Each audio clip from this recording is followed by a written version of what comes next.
ओम। हे सर्वरक्षक परमात्मा, ओम हे दुख का विनाशक, ओम सर्वानंद है, ओम हे बल तेजधारी, ओम करुणानंद है। ओम परम ब्रह्म परमात्मा नमस्कार। हरि ओम तत्सत। कस्तूरी तिलकं ललाटं पटले वक्षस्थले कौस्तुभं नासाग्रे वरमौक्तिकं करतले वेणुकरे कङ्कणं सर्वाङ्गे हरिचन्दनं सुललितं कण्ठे च मुक्तावली गोपैस्त्रीपरिवेष्टितो विजयते गोपालचूडामणि। हे रामा पुरुषोत्तमा नरहरे नारायण केशवा गोविंद गरुड़ध्वज गुणनिधे दामोदर माधवा।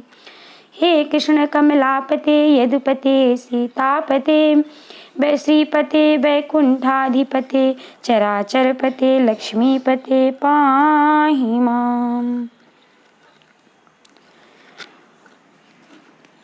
ओम हरि ओम तत्सत। मनुष्य जब इस संसार में आता है तो क्या लेकर आता है? कुछ नहीं। जब जाता है तो कुछ नहीं लेकर जाता। लेकिन कुछ नहीं लेकर जाता, इस आने और जाने के बीच में यह बहुत कुछ ले लेता है और बहुत कुछ दे देता है। यही इस संसार का नियम है और चाहते या ना चाहते हुए भी प्रत्येक इंसान के साथ ऐसा होता है। तो इसलिए सभी भक्तों से करबद्ध निवेदन है कि प्रभु का स्मरण प्रतिक्षण करते रहें, तभी हमारा जीवन सार्थक होगा। यही जीवन का मुख्य उद्देश्य, यही जीवन की सत्यता है। लेकिन इसको हम कैसे करें? तो इस सब की आपकी सुविधा के लिए हमने रामचरितमानस के जो पाठ स्टार्ट किया है, आप नित्य इसको सुनिए सुबह शाम, तो भी आपको अत्यंत फलदायी होगा। तो ये रामचरितमानस का अगला क्रम है। हमने इसके पहले दोहा नंबर 2 तक पाठ कर दिया था अर्थ सहित। आज फिर आगे स्टार्ट करते हैं। तो इसको आप सुबह शाम सुनिए और लोगों को भी शेयर कीजिए, इससे भी पुण्य लाभ होगा।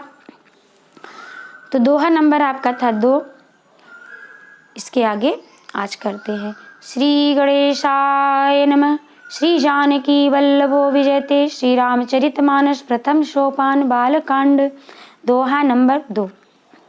सुनि समुझहि जन मुदित मन, मज्जहि अति अनुराग।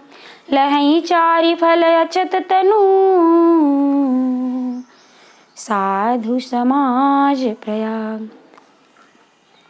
जो मनुष्य इस संत समाज रूपी तीर्थराज का प्रभाव प्रसन्न मन से सुनते और समझते हैं और फिर अत्यंत प्रेम पूर्वक इसमें गोते लगाते हैं यानी स्नान करते हैं, वे इस शरीर के रहते ही धर्म अर्थ काम मोक्ष चारों फल पा जाते हैं। जीवन की सार्थकता किसमें है? धर्म पे रहो, अर्थ यानी पैसे रहें, काम मोक्ष की प्राप्ति हो। इन्हीं चारों की प्राप्ति अगर हमको रामचरितमानस से मिल रहा है तो हमें और जगह भटकने की क्या जरूरत है। इसके आगे क्रम में देखते हैं। मज्जन फल पेखी तत्काला, काक होहि पिक बकऊ मरालम।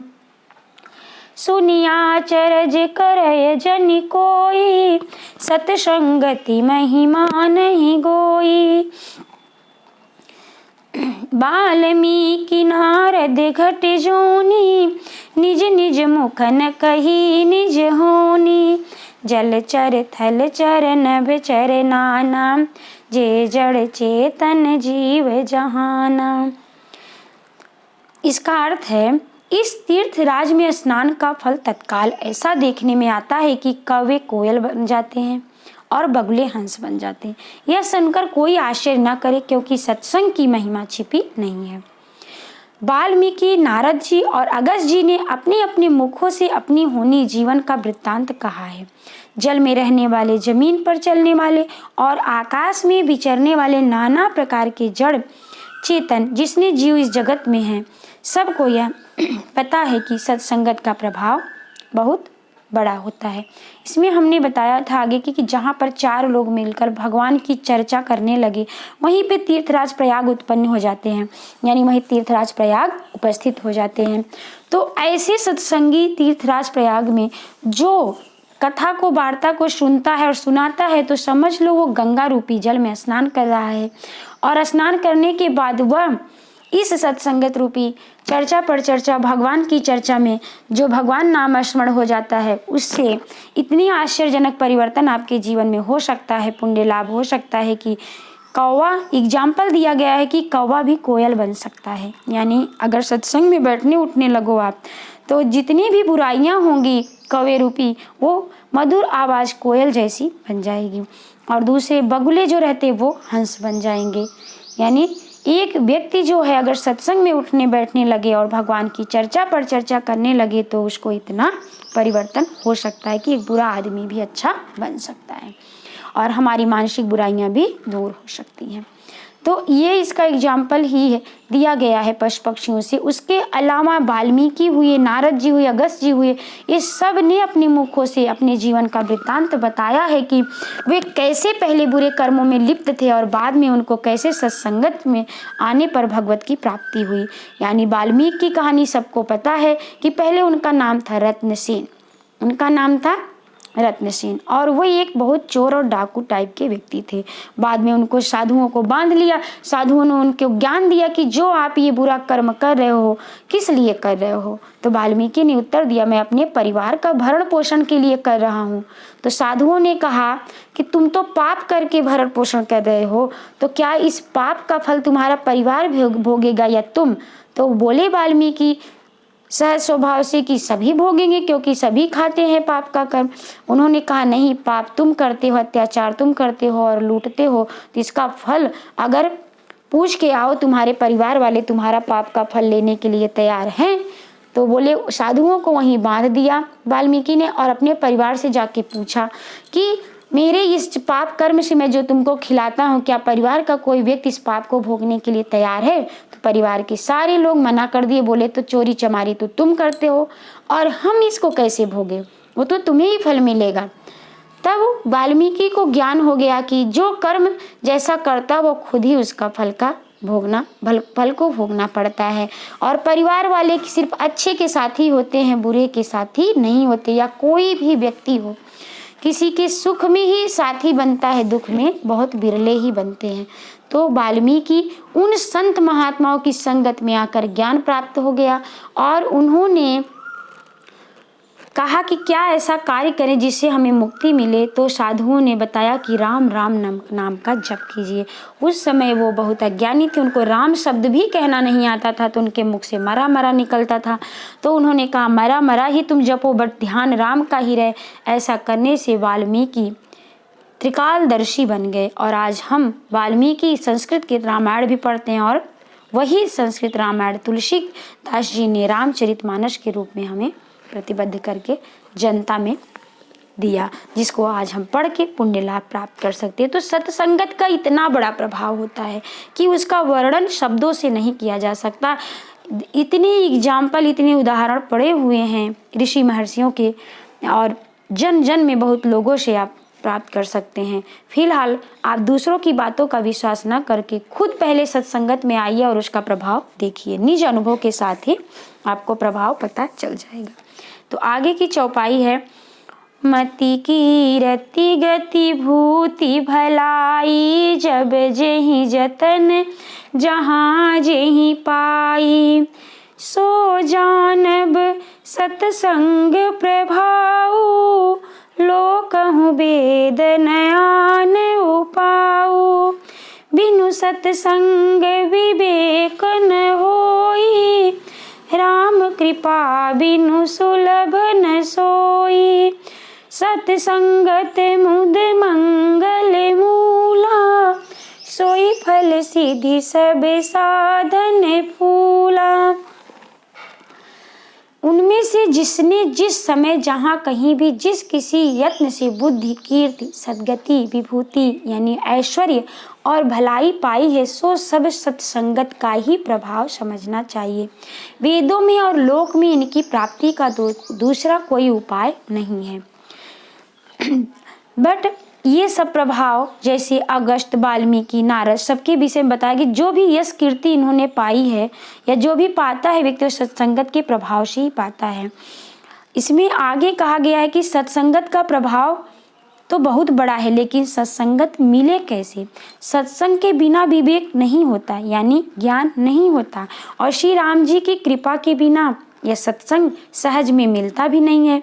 सतगति यानी सत्संगति आनंद और कल्याण की जड़ है। सत्संगत ही आनंद और कल्याण की जड़ है। सत्संग की सिद्धि यानी प्राप्ति ही फल है, और सब साधन तो फूल है।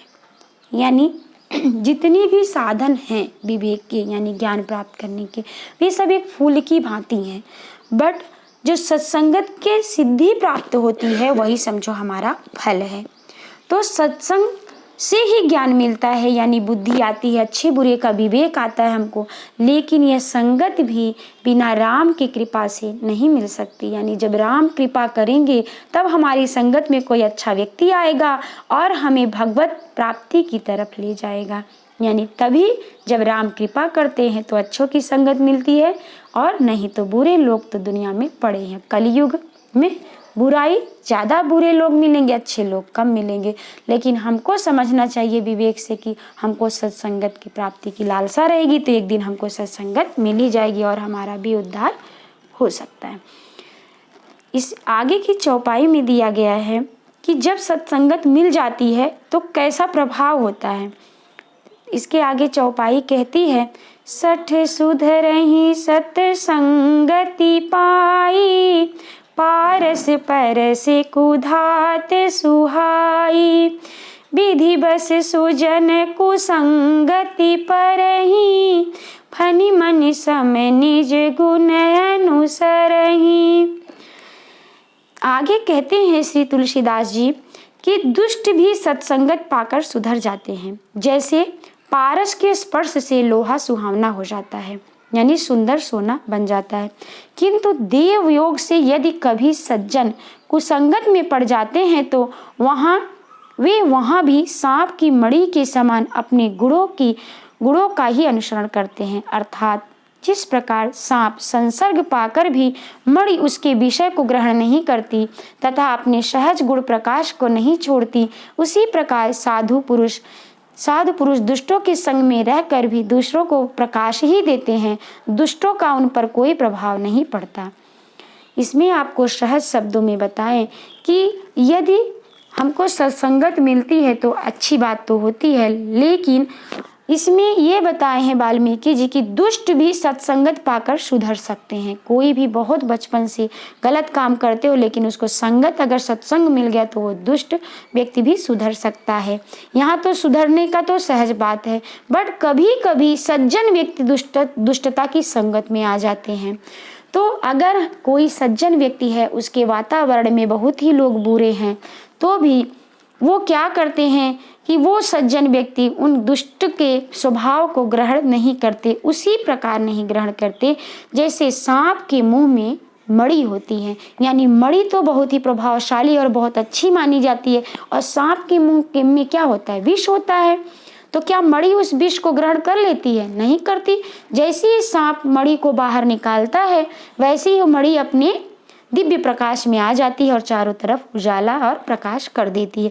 वैसे ही साधु पुरुष होते हैं, सज्जन लोग होते हैं, अगर वो दुष्ट की संगत में हैं, उनका स्वभाव दबा हुआ है, लेकिन मौका पाते ही वो मणि की तरह अपने प्रकाश को बिखेर देते हैं और उस विष को ग्रहण नहीं करते, बुराई रूपी विष को ग्रहण नहीं करते हैं। तो ऐसे जो रियल सत्संगी होते हैं, सज्जन होते हैं, तो उन पर बुराई का प्रभाव नहीं पड़ता है। आगे तुलसीदास जी कहते चौपाइयों में, विधि हरि हरे कवि को विद्वानी, कहते साधु महिमा सकुचानी, सो मोसन कही जात न कैसे, साक बनिक मणि गुण गण जैसे। ब्रह्मा, विष्णु, शिव, कवि और पंडितों की बाणी भी संत महिमा का वर्णन करने में सकुचाती है। वह मुझसे किस प्रकार नहीं कही जाती।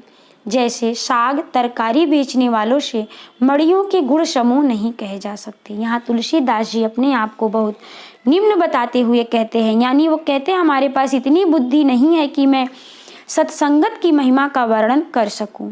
यानी ब्रह्मा, विष्णु, महेश और बड़े बड़े पंडित भी सत्संग की महिमा का वर्णन करने में संकोच करते हैं, और मैं अपने आप को तुलसीदास जी मैं कैसे कह सकता हूँ। मेरी तो वही दशा है जैसे साग बेचने वाले सब्जी वाले को मड़ी का मूल्य पूछते हों। यानी कोई साग सब्जी व्यक्ति बेच रहा है तो उसको साग और तरकारी यानी सब्जियों के भाव पता होंगे, उसे मड़ी सोनों का भाव पूछने लगे तो उसे कैसे हो सकता है। ऐसे तुलसीदास जी अपने आप को बताते हुए कहते हैं कि मैं सत्संगत की महिमा उसी प्रकार नहीं कह सकता जैसे साग बेचने वाले से कोई मड़ी की महिमा की बात पूछे। तो कहते हैं कि साधु संतों का संगत जो है पारस पत्थर के समान है। कहा जाता है कि मैं पारस पत्थर के संगत में अगर लोहा भी आता है तो सोना बन जाता है। ऐसे साधु पुरुष, सज्जन लोग, विवेकी लोग, सत्संगित लोग के संगत में अगर लोहा यानी कोई बुरा व्यक्ति भी आ जाता है तो उसको भी साधु पुरुष क्या है, सत्संगी बना देते हैं, यानी उसको सज्जन बना देते हैं उस पारस और सोने की भांति। आगे दोहा है, बंदहु संत समान चित, हित अनहित नहीं कोई, अंजलिगत शुभ सुमन जिमी, सम सुगंध कर दो। तुलसीदास जी कहते हैं कि मैं ऐसे संत को जो पारस के मणि के समान है, जो सभी को सोना बना देते हैं, ऐसे संत समाज की मैं वंदना करता हूँ। कैसे संत की, क्योंकि संत का स्वभाव ऐसा होता है कि वो किसी के हितैषी और किसी के दुश्मन नहीं होते। उनका कोई न दुश्मन होता है न उनका कोई प्रिय होता है। यानी संत लोग सबका भला चाहते हैं, चाहे वो अच्छा व्यक्ति हो चाहे बुरा व्यक्ति हो। अगर संत महात्माओं की संगत में आ जाएगा, सबसे सज्जनता की संगत में आ जाएगा तो उसका वो भला ही चाहते हैं। उसी प्रकार चाहते हैं जैसे अंजलि गति शुभ सुमन जिमि, सम सुगंध कर दो। जैसे एक हाथ में दूसरे फूल की सुगंध रखी हुई है और एक हाथ में कुछ कम सुगंधित फूल है या नहीं है या गलत सुगंध वाली फूल है, तो अगर दोनों हाथों को हम मिला देंगे तो अंजलि बन जाएगी। फिर हम उसको जब सूंघेंगे तो पता नहीं चलेगा कि कम सुगंध वाला कौन है और ज़्यादा सुगंध वाला, यानी ज़्यादा सुगंध वाला पुष्प ही अपना प्रभाव छोड़ेगा और हमको लगेगा कि दोनों हाथ जो हमने अंजलि जोड़ा हुआ है उनसे सुगंध आ रही है, यानी दोनों पुष्प सुगंधित हो जाते हैं। यानी एक सुगंधित पुष्प के संपर्क से आ जाने में दूसरा पुष्प भी सुगंधित हो जाता है। ऐसे संत महात्माओं या सज्जन व्यक्तियों के संगत में आ जाने से अगर असज्जन भी सत्संगी यानी सज्जन हो जाता है। इसमें तुलसीदास जी ने आगे इसका अर्थ लिखा है, मैं संतों को प्रणाम करता हूँ जिनके चित्त में समता है यानी समानता है, जिनका न कोई मित्र है और न शत्रु। जैसे अंजलि में रखे हुए सुंदर फूल, जिस हाथ ने फूलों को तोड़ा और जिसने उनको रखा, उन दोनों ही हथेलियों को समान रूप से सुगंधित करते हैं। वैसे ही संत शत्रु और मित्र दोनों ही समान रूप से कल्याण करते हैं। ये है तुलसीदास की दोहा नंबर 3। ज़्यादा आपको बोलेंगे आपको तो आप भी बोर हो जाएंगे, तो थोड़ा थोड़ा ऐसे ही हम बालकांड का पाठ करेंगे और रामचरितमानस में जितनी भी ज्ञान भरी चौपाइयाँ हैं उनका मैं धीरे धीरे इसमें डालते रहेंगे और आप सुनते रहिए, लाभ प्राप्त करते रहिए, पुण्य कमाते रहिए और शेयर करके दूसरों को भी पुण्य लाभ देते रहिए। हरि ओम तत्सत। भगवान के प्रभाव से कुछ भी संभव है। आप विश्वास करके रामचरितमानस का पाठ कीजिए, आपके जीवन में चमत्कार ही चमत्कार होगा। इसमें जैसे मूकं करोति वाचाल पंगुम लंघ्यते गिरिम यत् कृपा तदहं वंदे परमानंद माधवम। अगर भगवान कृपा कर दे, राम कृपा कर दे तो मूक यानी बहरा भी सुन सकता है और गूंगा भी बोल सकता है, लंगड़ा भी पहाड़ को भी लांघ सकता है। लेकिन परमानंद माधव अगर भगवान परम पिता परमात्मा राम कृपा कर दे तो सब कुछ दुनिया में संभव है। इसी विश्वास के साथ हरि ओम तत्सत। ओम हरि ओम तत्सत। ओम परम पिता परमात्मा की जय हो। ओम वासुदेव कृष्ण भगवान की जय। सियावर रामचंद्र की जय। पवन सुत हनुमान की जय। बागेश्वर धाम की जय हो। हनुमान जी महाराज की जय हो। सीताराम।